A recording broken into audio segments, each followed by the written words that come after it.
안녕하세요, 오인트입니다. 오늘 정말 특별한 친구를 모셨는데요. 저랑도 엄청 친하고 저를 초청해서 미국 팟캐스트에 한번 나가게 해준 적도 있고, 사실 친구라고 하기에는 저보다 엄청 선배예요. 제가 배울 것도 많고 우리가 배울 거 많은 그런 진짜 경험이 오래된 친구 AJD를 모셨습니다. Thanks for having me. Thanks for your time. It's been a very long day, just vending the show and talking with people, and but it's been very good looking at cool animals and just being able to talk about the animals I'm passionate about with people at the show has been That's amazing. all about the show. Yeah. Yeah. Yeah, it's just good to be able to share the passion for the Yes. animals, right? It is like, to me, it seems like you guys are having a Thanksgiving here. Yeah. And you guys share what you have done this year so far and your productions and everything. Yeah, it really is. This show, I don't know what your equivalent show is in Korea. Is it the one that's going on right now? It is It's called Kintex. Kintex. Kintex. Yes. Yeah, it's really just the place where we bring kind of our best animals that we have at this point to showcase and trade with one another and sell to the public and sell to other breeders. So it's kind of the social event too. It is. Yeah. It is. I could tell. Yeah. Yeah. It's always good. And you see friends too. All the time. Like you. I know. I'm so glad to meet you and Tinley. Yeah. Once again. Yeah, I was so excited when I heard you were coming, so. Great. Why don't you introduce yourself first to my subscribers? So my name is AJ Davidson, which stands for Andrew Jacob Davidson. And I am 31 years old. 31. 31, and I'm from Illinois, so not Chicago, but about 50 miles northwest of Chicago. So the suburbs. Suburbs of Chicago. I currently now live in North Carolina in the United States, which is like 5 states south Yeah. from where I'm now. I started breeding crested geckos in 2005. So we're coming up on, so it's what, 18 years right now. Wow. Yeah, so it's been years. Yeah, it's been a very long time. But just have always loved crested geckos and working on creating new combinations of morphs and genes together and just working on my projects to make beautiful animals. Is there any reason that you moved to North Carolina? If you almost think about like where I lived before was housing was more expensive and my collection of geckos was growing and my business was growing. I was doing sales, selling medical equipment, right? Oh, So I worked in hospitals and talked with nurses and doctors. Interesting. And then I really wanted to take my gecko business full time, right? I wanted to be able to move towards being able to work with my animals as my main occupation. It was a part-time occupation for me before, but wanting to kind of make that switch. And so with the move south, it helped me kind of lower my expenses and give me more space housing-wise, and just more peaceful living. Like comparing, like if you lived in the city to the country, right? Yes. I live in a more peaceful place now where I can have my animals and I'm in nature and I have, I can go in my backyard and find cool animals just where I live. Wow. So it's just been all in all, it was a quality of life improvement. Big decision though. Yes, big decision. I mean, to move that far, it's like 800 miles. So what would that be equivalent to kilometers? Like, you do the math. I'm too tired. Yes, please do the math for us. Yeah. Yes. Yeah. Anyway, I mean, because I ever been to North Carolina before? You've not been? No, I have. You have been, once before. Yeah. And it was beautiful. Which city did you go to? It wasn't even suburb. It was like a countryside. Yeah. A rural side. Yeah. And me and my friend were there, driving there. The lighting box. Yeah. It's all over the place. It was very beautiful at the time. Specific, what color were the lightning bugs? Yellowish Yeah. light, yes. Yeah, beautiful. It was beautiful. Yeah. I mean, we do have lighting bugs in Korea, Yeah. but it's very, very hard to see. You have to go to rural area to find one or two. It's just couple. If you get lucky. Yeah. So it is very, very hard to. It's endangered species in Korea. Really? Too. Yes. Wow. It's very hard to see. But when I went to North Carolina, everywhere Everywhere. it was It's very beautiful. beautiful. When you fly into North Carolina, no matter what city you fly into, even though you know a good amount of people that live there, when you fly in, it's like you're flying into the wilderness. Like even at the airport, it's just forest, and that's a populated area. But it doesn't feel like when you fly to Chicago, Yeah. or I'm sure when you fly to Seoul, it's urban, it's concrete, it's just city, right? Right. But there, it's cities in the forest essentially. It's still mostly woods and wilderness. you know, Nice. so it's beautiful. Thank you. Let's get back to like the reptile things. Yeah, for sure. And you said that you have been 18 years only on cresties, or No, I've actually worked with a lot of different species. what was over your the years. first reptile then? My first reptile was probably, I think it was a green anole. Green and all. Yeah. Cool. But if I count things that, you know, I would catch salamanders, like spotted salamanders, American toads, things like that. And I would keep them for a little while, but my mom would make me release them. I see. So I think the first thing that I got was green anoles, and I bred those and had baby green anoles. Wow. And then I saw crested geckos for the first time, and I was just, you know, I'm sure like you, the first time you see it, it's just like so amazing. Yes. To me, it was too cute. Yeah, too cute. You're like, It was "I can't." too cute. Way too cute. What are you? What are you? Yeah, I know. Yes. I saw them at a birthday party for a friend. Their younger brothers had one, and they pulled it out. It was a tailless, just like a brown crested gecko, and it was the most interesting thing I'd ever seen. It didn't have a tail. Like, what is that? You know, and held it and heard about where they had purchased it from. So then I was just like, I have to get some. Yeah. I see. Was it hard to get cresty at the time? It was relatively hard. So I think at that time they weren't readily available in pet stores yet. And I went to my local show. So there's a very famous show here called All Animal Expo. It's famous for being one of the oldest reptile shows in the world. You know, it's run for a very long time under a few different names, but it's been around a very long time. So I went there, and there was only one person selling crested geckos, and I think they maybe had one or two at that time, and I didn't have the money to purchase them because I was 13 years old at the time. But I got his business card, and he lived. My father worked in a town that was maybe 30, 40 miles towards Chicago, and this gentleman who had that gecko for sale and that I had his business card lived right by my dad's office. And so after a few months of saving up money, my mom dropped me off at the train, and I rode the train.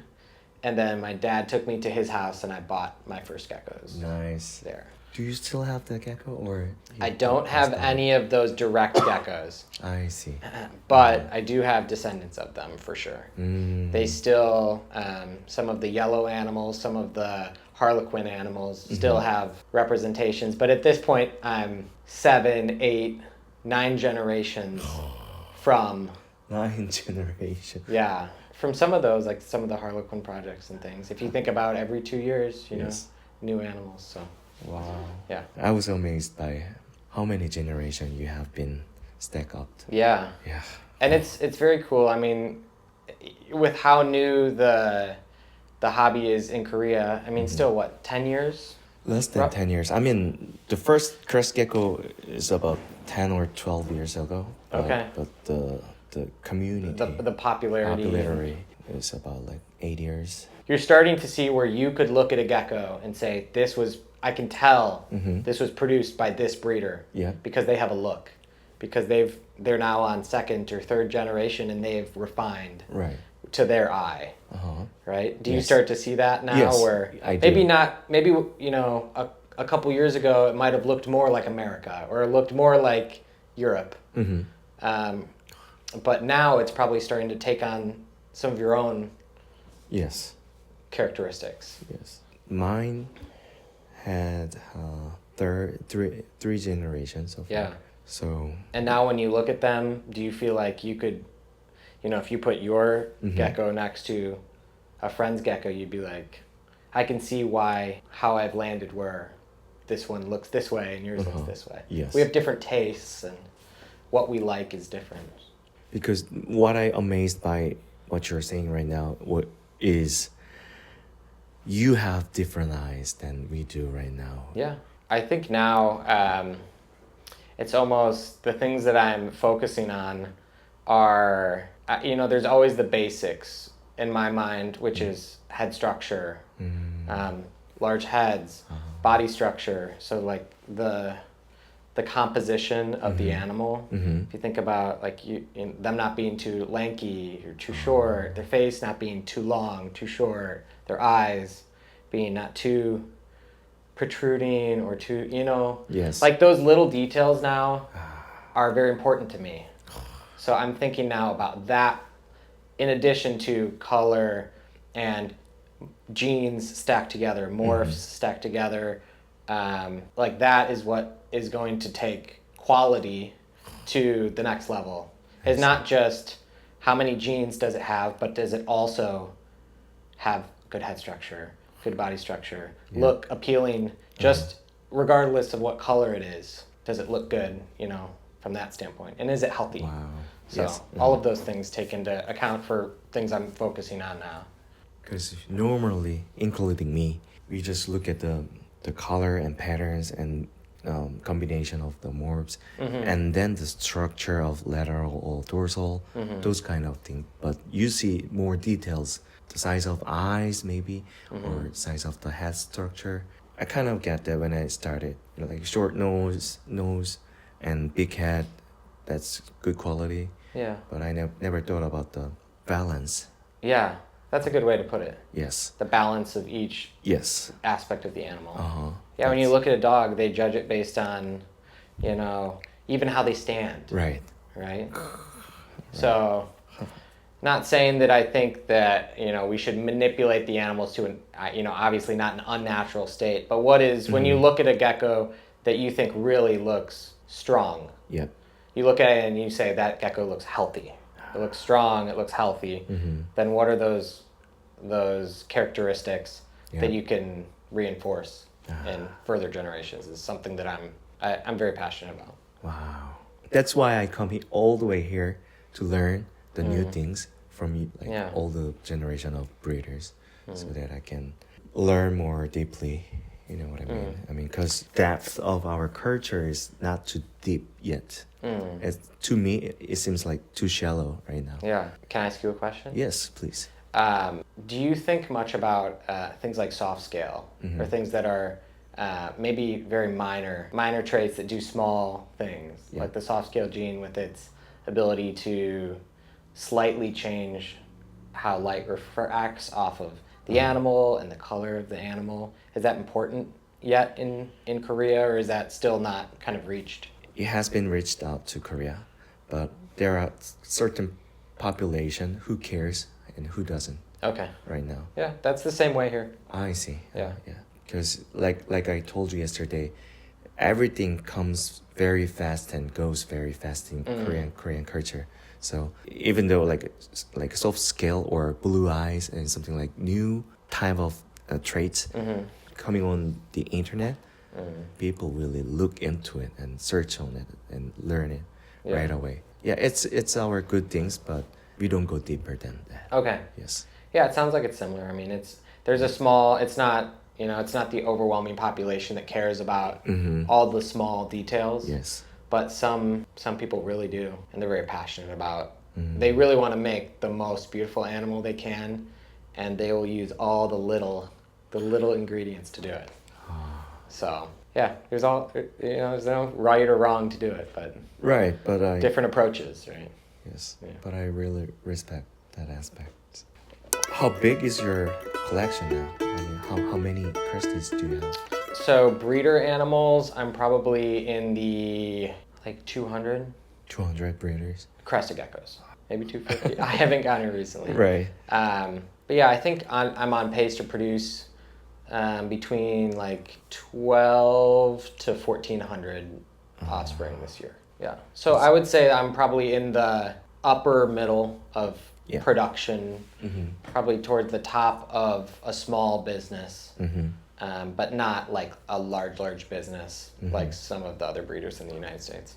I see. Yeah. But it's just me and my employee. You have employee. I have an employee that helps me I see. a little bit. That's good. Yeah. That's good. I mean, if doing by yourself, I can't imagine you take care of No. old. Yeah. Yeah, it'd be very hard. I know. Anyway, I'm just curious about some American gecko community. Yeah. How long did the gecko hobby start? That's an interesting question because as far as the crested gecko hobby, Yes. people had them all the way back to when they imported them in the 90s, right? Yeah. The early crested gecko days was more like they were the weird species, right? Yes. They were the thing that was on the list and nobody knew what they were. It wasn't like it is now where there's all the morphs and there's all the exciting traits and colors. Yeah. It was just, you'd look on a list and it'd say crested gecko, pair, $3,000. Yeah. They're just brown and have nothing. So I wouldn't say that's like when it really started. I'd say when the culture of what we have now really began was probably 2006. 2006, 2007, because we look back in like the 2006 Gecko Symposium. So like we just had a Gecko Yes. Symposium here at the show. There was a very notable one in 2006 when Alan Rapace and Philippe and all of those guys Yep. came and talked and did presentations on New Caledonian geckos. Were you there at Yes. the Gecko yeah, Symposium? Yeah. Yes. It's cool. So, see that I think really inspired people to what the animals are and the future for them, right? Yeah. So I think that was really the jumping off point where there was excitement and people started seeing different, this one's got some stripes. There's, Alan talked about geckos with pinstripes and, there's ones with Dalmatian spots. And all of these different things, people started to really understand and notice and at that point start to breed for traits. Wanting to make animals that look different ways. Right, that was kind of like I would say that's when it, in the masses, like in the public, it started to move that way. There might have been some one person here, one person there doing that, but as far as it really gaining steam and traction. 2006. Yeah. How old were you at that time? 2006, I was 14. 14. I had just started, probably in 2006, I was just starting to breed my first geckos. So I was just hatching my first ones then. Did you raise any other pets before? Because it seems like you're like animal lover. Yeah, I had mammals. So I Mammal. had like chinchillas, Chinchilla. guinea pigs, Really? hamsters. I always had dogs and cats. Yeah, And me too. but even when I would be outside, I would always be catching things outside and trying to watch squirrels and I loved animals when I was a kid. I like snakes, but I've never been like a person that's been like very interested in snakes. Oh yeah, me too. Same to me. I appreciate them. Yeah. And when do. I find them outside, when I find them in the wild, I'm excited. But there's a couple snakes that I would like to own, but it's not a high priority for me. Do you have any snakes in your home? Do you do? I don't right now, but eventually maybe. When I come to America last year, going reptile show as a first time, Yeah. I was very shocked that crest gecko is such a minor species at the show, and major species was ball python. It's very opposite way in Korea. There are big population for ball pythons, Yeah. but it's compared to cresties. And yeah. it's interesting you say that because I would say that Americans would say when they go to the show here Yeah. that there's too many geckos. Ooh, They'd be like, really? why is there so many? Wow. There's not very many. So I mean, I just like I said back when I first started, I would go to a show and there'd be 2 crested geckos, 3, and all the tables you could only see 2 or 3. But over the years, and then I started selling geckos, Uh-huh. and then all the people I sold geckos to started selling their geckos they bred, and then eventually I almost had to like stop going to the local shows because there was not just me, but Uh-huh. then all of those folks were selling their geckos to each other, and so it just became like the whole show was geckos. Like I'm gonna leave for a little bit and I'll be back. Yeah. I would say historically, ball python people have not treated gecko people well. They're separate groups, right? But now, lots of ball python breeders are buying crested geckos, Interesting. and they want to know. Like I was talking with Brian when we were here at the show, Yep. and he said he had 5 or 6 ball python breeders come up to him and say that they watch his videos and they're learning about the care and want to get into crested geckos, and that's certainly happening.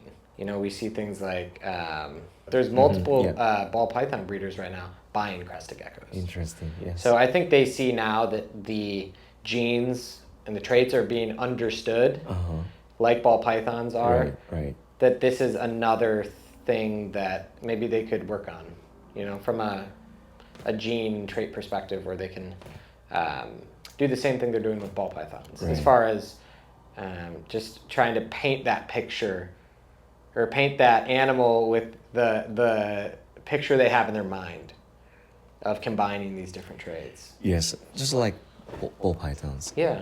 Do you think that is going to what happened to gecko community?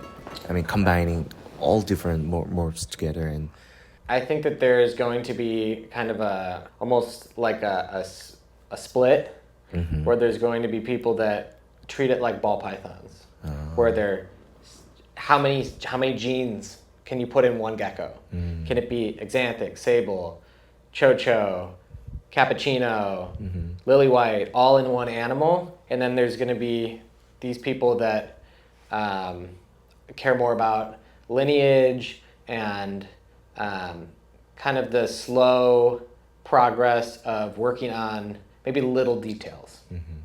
I think those will be kind of the main 2 camps. There will be some in the middle, but I think those will be the primary camps. Are we, stacking the animals full of traits, or are we kind of doing the steady work of improving what we already have? I think that'll be the 2 main groups, at least in the United States. that's also going to happen to Korea. I think. You think so? Yeah, I think so. I've already seen, like, when I've looked at like Fetal or some of those sources, I see, for example, now solid back is something that I see talked about a lot. Yeah. Solid back lily white, solid back tricolor, where that's now like refinement, small tweaking to the tricolor, to the lily white, Yes. to make them a little bit better, a little bit different, and then that's desirable. Yep. So that's already happening. You're already doing it. Yes. Yeah. Yeah. How popular is gecko hobby now in America? It's always every day. It's bigger than the last day. Wow. Just because I think partially because we have YouTube, podcasts, and we have all of these reptile shows. Before there was only, if you looked at a map, there was only like one for the Northeast, one for the Midwest, one for Florida. Where now in the United States there's probably 10 shows per weekend somewhere. So with that, there's new people. Right. Always. That's true. How many events? I would say events, Yeah. including all the expo or symposium and everything. Yeah. How many times do you participate a month these days? I probably do, I would say right now, like 6 to 8 per year. And I could do more, but I try to mainly just do the larger shows. Yeah. Are you doing breeding as a full-time job? Yes. Not going any events. How do you manage your Sales. sales Online. online? Yeah. Morph market? Yeah. Instagram, Morph Market, my website. I see. Yeah. All of those different sources. Wherever I can reach people that are interested in geckos, for sure. Yes. So, and I get a lot of people that inquire, that send messages to me, and then I just I bet so. kind of do like personalized shopping. If they're looking for something, I'll try to, Yeah. accommodate and help them. It is so lucky we have internet these Yeah, days. and easy shipment. Easy It's shipment. very easy to ship. That's important too. Yes. Yeah. Because we now have reptile shipment. Oh, that's amazing. Yes. So it gets much easier than Is it overnight, one night, or not overnight though, but it becomes more safer. yeah, The time matter will get shorter in soon. yeah. Please tell me about what you're focusing on these days. What's your project about? Yeah. I think that the model that I'm kind of going for is I have some key, like main projects I do, but I have a lot of Right. projects. So Yes. I'll try to give kind of the high level. So my main project is a white Harlequin White project. Harlequin. So an animal, it's not a tricolor. Imagine a tricolor, but no yellow or orange. So it's just basically like black and white or black and cream. That is called, I call that frost line. Frost Is line. so that's kind of like my main thing that I'm known for. So expanding on that, that's very important. And then Harlequins, obviously like tricolors, empty back and super stripe, a little bit of Xanthic, a little bit of Cappuccino Frappuccino, a little bit of Sable Lily White, and Dalmatian. And then, a little bit of, not a little, but think about with all the things I have, I probably have, 20 or 30 pairs of this thing, 10 pairs of this. So I try to have some variety just because, just as a business, it is more sustainable for me to have variety I see. within crested geckos. I got it. But everything that I do, I'm trying to do the best version I can. I don't want to just produce a lot of geckos that without a purpose, right? Right. So any project I'm working on, if I'm gonna put a female into it, I do want to produce something nice, something quality. So I don't know how it differs from in Korea. I think I see a little bit more specialization. Yes. Exactly. But maybe the reason why I can do what I do is space. Space is more affordable here. Yep. Supplies, space, all those things allow me to probably have more animals than I should be. It's very fun because I get to work with all these different animals. That's So, fun part. yeah, and get to hatch out each day. Dalmatians, super empty back, Xanthics, Yes. a Frappuccino, yellow lily white, all of these all on the same day. So it's very exciting. It's like a Christmas every day. Every day. Yeah.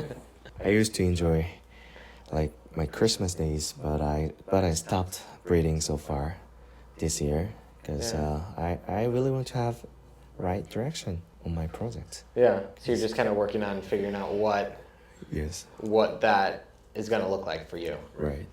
Yeah, So, that's good. Now it's very obvious in Korea. It's slowing down this year, the market. Yeah. Yeah. Yeah. Any forecast? So during COVID, and just in the past few years, there was so much interest because people were stuck in their houses, right? Yeah. We were stuck inside. We couldn't go out. We couldn't do things. We couldn't see friends or family. So I think there was a lot of interest in what can I do in my house. Crested geckos were a big thing then and still are. But I think that we'll see now that there will be some people that maybe got into crested geckos the last few years that are not as interested anymore. I think that we're seeing that now. We're seeing that in America where some people that maybe bought a lot of animals in the last 3 years are selling their animals now. And a lot of the breeders that have been around like me 10 or more years, they're not going anywhere. They're still very passionate. So I think we'll see people leave the hobby, but just as many that leave, new join. Yeah. Because there's always, these animals are so cool and beautiful that they will always draw. It never go. Yeah. It never. No. It Yeah. never So I think we will see in the U.S., we will see a cool down. Pricing's lower significantly on more like Xanthic, Right. cappuccino, frappuccino, sable. All those things will come down.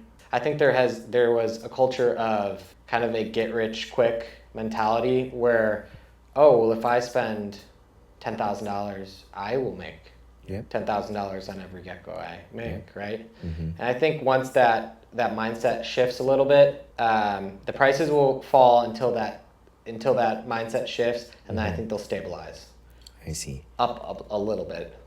Do you on the think morphs, that's on the going to- quality morphs? Do you think that's going to happen next year or the year more? That's hard to tell. Right. It's hard to tell because right now I think what we're seeing is a price adjustment on mainly sable, Xanthic, Yes. and cap and frap. Mm-hmm.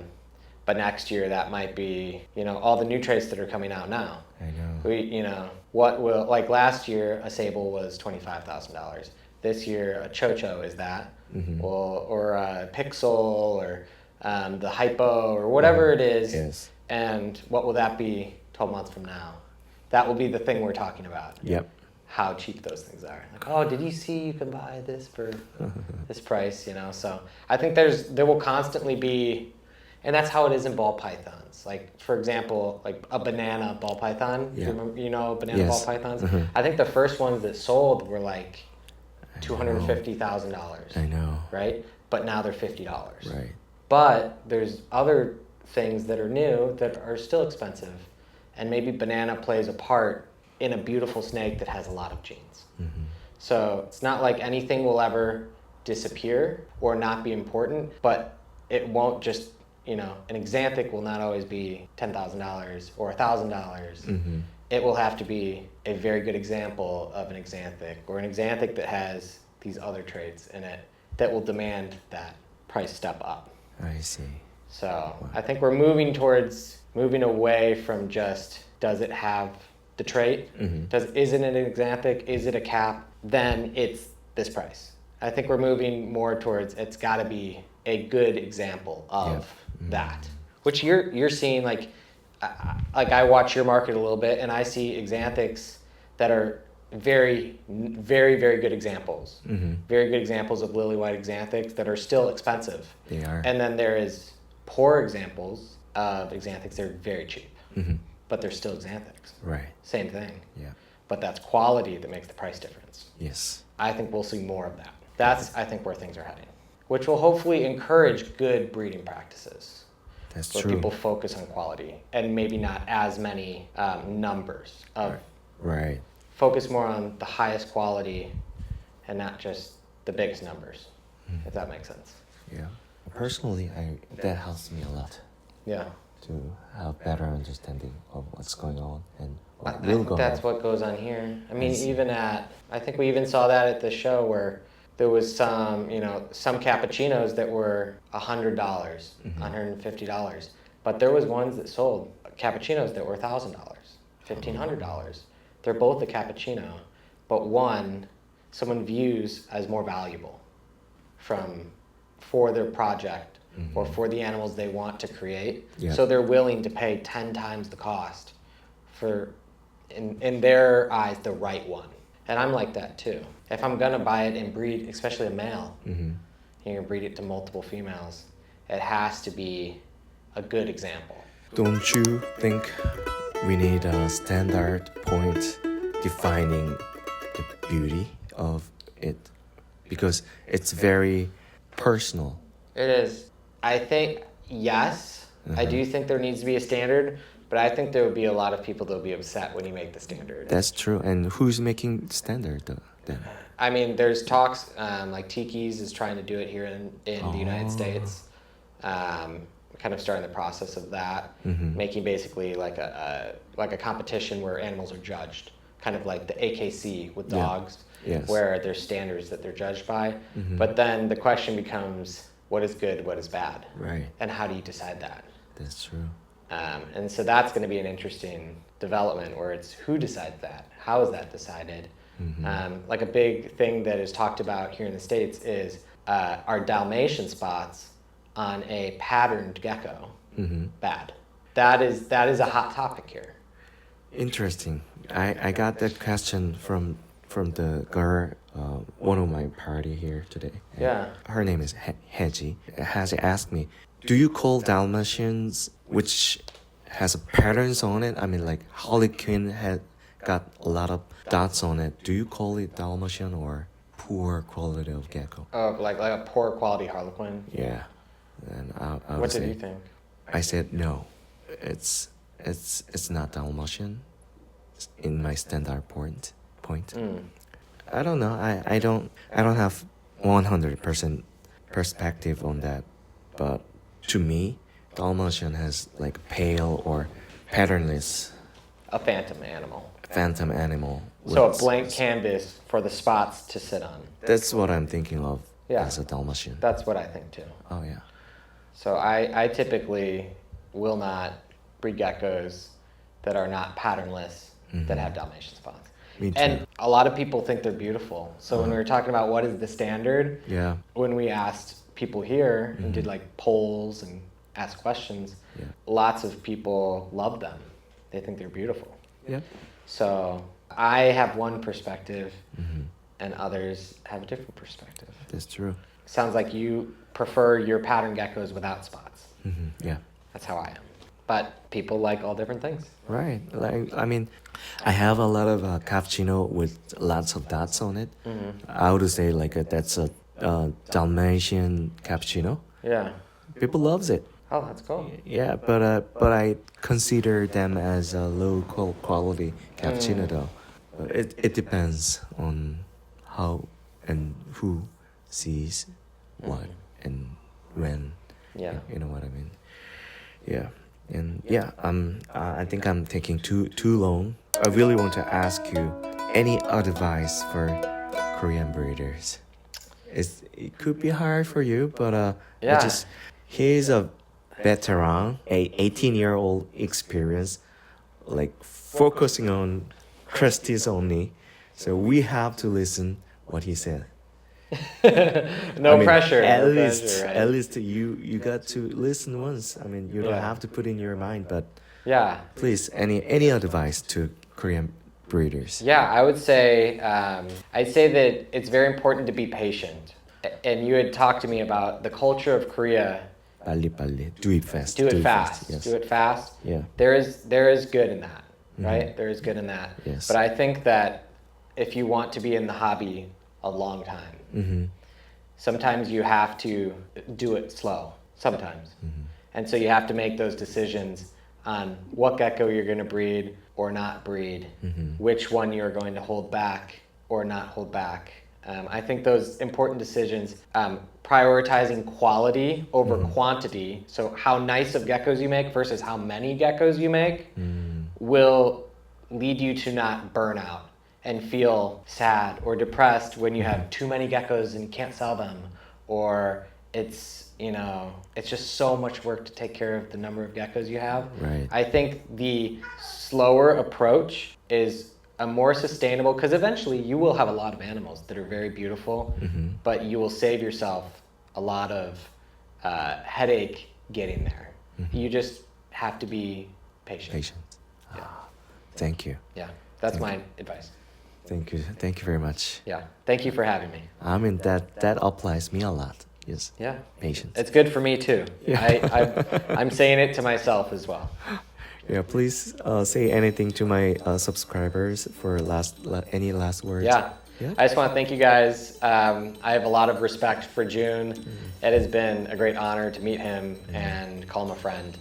And so treat him well, appreciate him, and I hopefully look forward to seeing you in Korea one day One day. and meeting soon. some of your friends as well.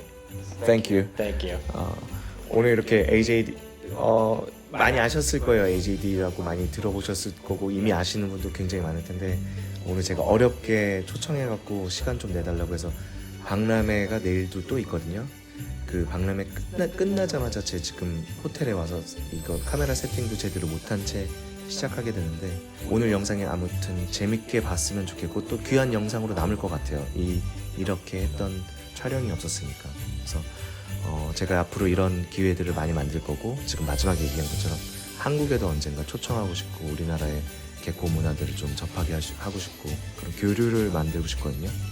그러니까, 재밌게 봐주셨으면 좋겠고 또 앞으로도 또 이런 좋은 영상으로 찾아뵐 수 있도록 하겠습니다. 안녕.